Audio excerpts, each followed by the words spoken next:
আসসালামু আলাইকুম। Blog with নাজুর চ্যানেলের পক্ষ থেকে সবাইকে স্বাগতম। আশা করি যে যেখানতে আমার এই ভিডিওটি দেখছেন সবাই ভালো আছেন। আমিও আলহামদুলিল্লাহ ভালো আছি। প্রতিদিন একই ধরনের নাস্তা খেতে ভালো লাগে না, তাই ভাবছি যে সবজি দিয়ে সিদ্ধ চাউল দিয়ে আজ একটা খিচুড়ি রান্না করব। তো চাউল আর ডাল ধুয়ে রেডি করে রাখছি, এখন যে পাত্রতে রান্না করব সেই পাতিলা বের করতে আসছি। তো এখানে আমি ক্যামের দুইটা হাঁড়ি কিনছি অনেক আগে, মেবি 2 থেকে 1.5 বছর হবে, কিন্তু এখনও কোনো ব্যবহার করি না। তো আজ ভাবছি যে এটাতেই খিচুড়িটা রান্না করব। একটা 22 সিয়াম আর একটা 26 সিয়াম। এই হাঁড়িগুলো আমি নিউ মার্কেট থেকে নিছিলাম, নিউ মার্কেট বিশ্বাস বিল্ডার্স মার্কেট থেকে। তো এগুলো আমার খুব পছন্দের, কিউট একটা হাঁড়ি। তো চাল ডাল আগেই আমার রেডি করা ছিল, এখন ওই হাঁড়িতে দিয়ে চুলায় বসিয়ে দিচ্ছি। আর এই স্টিকার কি বলে, স্টিকারগুলো এমনিতে উঠাইলে হয় কি আঠাটা লেগে থাকে, আর এটা গরমের যদি তাপ লাগে এক সাইডে টান দিলেই উঠে যায়। আমি এভাবেই সবসময় যত স্টিকার উড়ানোর চেষ্টা করি। খিচুড়ি যেহেতু সবজি দিয়ে রান্না করব, তো এখানে আলু, মিষ্টি কুমড়া, সিম, যেহেতু শীতকালের মৌসুমের ওরকম কোনো সবজি এখনও পাওয়া যায় নাই, টুকটাক যা সংগ্রহ করতে পারছি তা দিয়েই রান্না করব। তো এখন ধুয়ে বেশি পরিষ্কার করে নিচ্ছি। এখানে রান্নার রেগুলার তেলও শেষ, তো তেলটাও ঢেলে নিচ্ছি।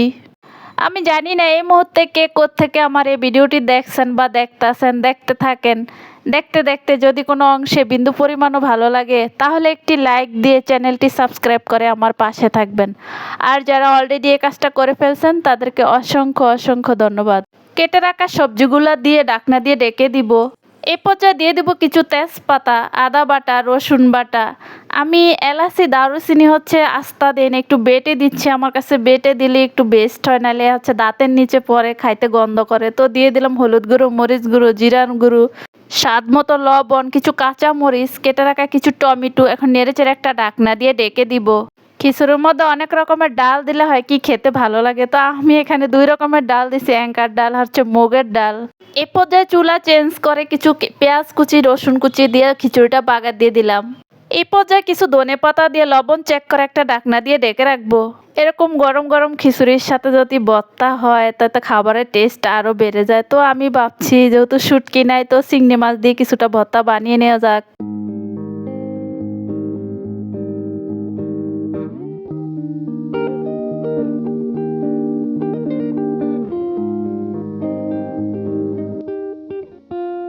তো খাবারের স্বাদ বাড়ানোর জন্য শসা লেবু কেটে নিচ্ছি। আসলে মানুষের জীবনটা বড়ই অদ্ভুত। মানুষ জীবনে যা চায় সে কখনো সেটা পায় না, ঘটে তার ব্যতিক্রম। মানুষের জীবনে কি সব ইচ্ছেই পূরণ হয়? আমার মনে হয় মানুষের জীবনে সব ইচ্ছা কখনই পূরণ হয় না। মাঝে মাঝে কিছু অপূর্ণতা তো থেকেই যায়। বয়স বাড়ার সাথে সাথে বেড়ে যায় দায়িত্ব, বেড়ে যায় কর্তব্য। শুধু নিজের ভালো থাকাটাই জীবন থেকে হারিয়ে যায়, তার নামই মনে হয় জীবন।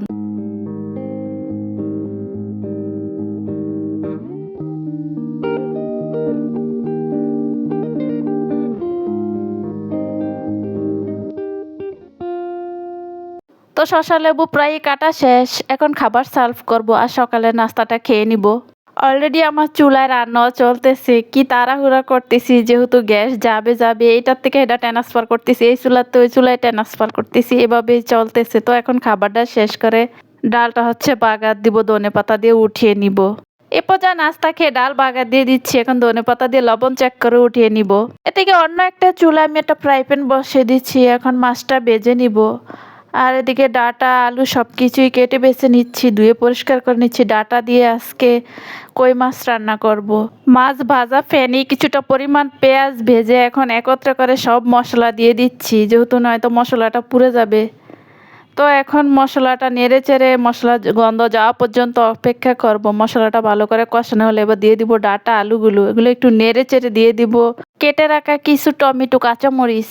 আমি সব সময় সবজি কষানোর মধ্যে হাফ সিদ্ধ করে ফেলি, যেহেতু কষানোর মধ্যে যদি সিদ্ধ হয় খাবারের টেস্টটা মনে হয় ভালো আসে। আমি জানি না কে কীভাবে রান্না করে, তবে আমি এভাবে রান্না করি, তাই এমনিতেই বললাম বা দেখাইলাম।